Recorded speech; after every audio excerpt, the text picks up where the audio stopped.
नमस्कार मैत्रिणींनो, आज आपण फूड जल्लोषमध्ये एक नवीन पदार्थ शिकणार आहोत, ज्याचं नाव आहे व्हेजिटेबल अप्पे.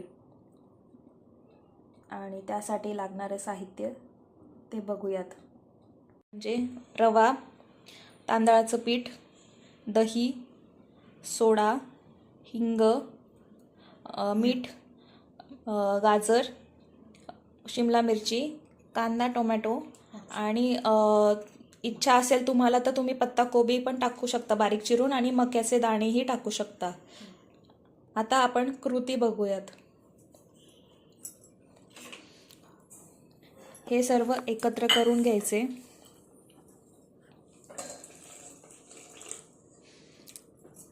तांदळाचे पीठ 1 वाटी, 1 वाटी रवा, दही अर्धा वाटी,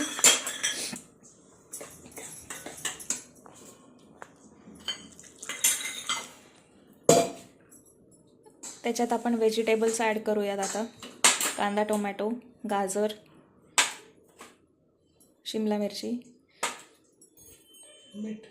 मीठ, हिंग आणि थोडासा सोडा. मीठ तुम्ही तुमच्या चवीनुसार ॲडजस्ट करू शकता, कमी जास्त. हा पदार्थ असा आहे की तो झटपट पण होईल आणि पटकन त्याचं लहान मुलांचे किंवा मोठ्या माणसांची भूक पण भागेल, असा पटपट झटपट होणार आहे. याच्यामध्ये तुम्ही हळद पण ॲड करू शकता कलरसाठी, आणि जिरे पण ॲड करायचे चवीला, किंवा जिरेपूड यूज केली तरी चालेल. याचे तुम्ही डोसेही लावू शकतात, याचे आप्पेही लावू शकतात आणि उत्तप्पाही लावू शकतात. फक्त 10 ते 15 मिनटं रेस्ट करण्यासाठी ठेवावं लागेल, का जेणेकरून आपला रवा हा दह्यामध्ये फुगेल आणि स्पंजी आप्पे येतील.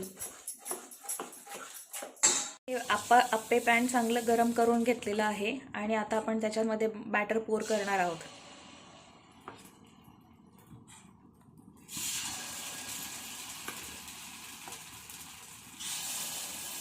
मंद आचेवर चांगले होऊ द्यायचे खरपूस.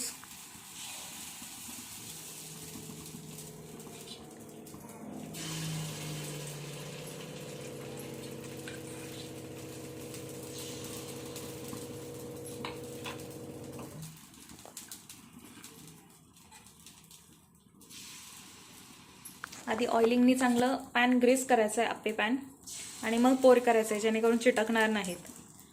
आणि पलटी मारतानाही ऑइलिंग करायचं थोडं.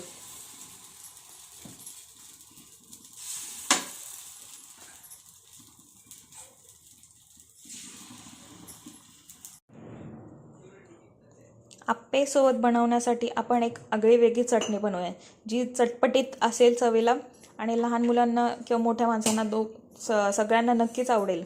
आपल्याकडे आलू भुजिया शेव लहान मुलांना खूप आवडते, इवन मोठ्यांना पण सगळ्यांना आवडत असते. त्यासाठी मग चटणी चटणी बनवण्याचे साहित्य बघूयात. अर्धा वाटी भुजिया शेव घ्यायची, कोथिंबीर, आलंचे थोडंसं तुकडं, त्याच्यानंतर थोडी जिरे, 4 पाकळ्या लसूण आणि हिरव्या मिरच्या घ्यायच्या आहेत. आता हिरव्या मिरच्या बाजारामध्ये 2 प्रकारच्या येतात. ह्या ज्या लाईट म्हणजे फिक्कट हिरवा कलर जो आहे तो फिक्की मिरची असते, आणि ही जी आहे ती तिखट मिरची आहे. त्यामुळे लहान मुलांसाठी जर बनवायचं झालं तर मग ही फिक्कट हिरवी मिरची घ्यायची, आणि मोठ्यांसाठी जर बनवायची झाली तर ही गडद हिरव्या रंगाची मिरची वापरायची. तर मी आता ही माझ्या लहान मुलींसाठी बनवते चटणी, तर त्यासाठी मग मी फिक्की हिरवी मिरची घेतलेली आहे. आणि चवेनुसार साखर आणि मीठ चवेला. आता हे आपण मिक्सरमधनं छानपैकी ग्राइंड करू आणि कन्सिस्टन्सी ती आपल्यानुसार ॲडजस्ट करू. ही चटणी मस्तपैकी मिक्सरमधनं बारीक करून घेतलेली आहे. याची कन्सिस्टन्सी तुम्ही तुमच्यानुसार ॲडजस्ट करू शकता. मी थोडीशी गाढी ठेवलेली आहे, घट्टसर ठेवलेली आहे, जेणेकरून ती आप्प्यांना छानपैकी लागून आपण त्याची चव घेऊ शकतो. हे बघा, आपले आप्पे तयार आहेत. तुम्ही बघू शकता किती स्पंजी असे सॉफ्ट आणि मुलायम आहेत एकदम. हे पहा सॉफ्ट झालेत एकदम स्पंजी.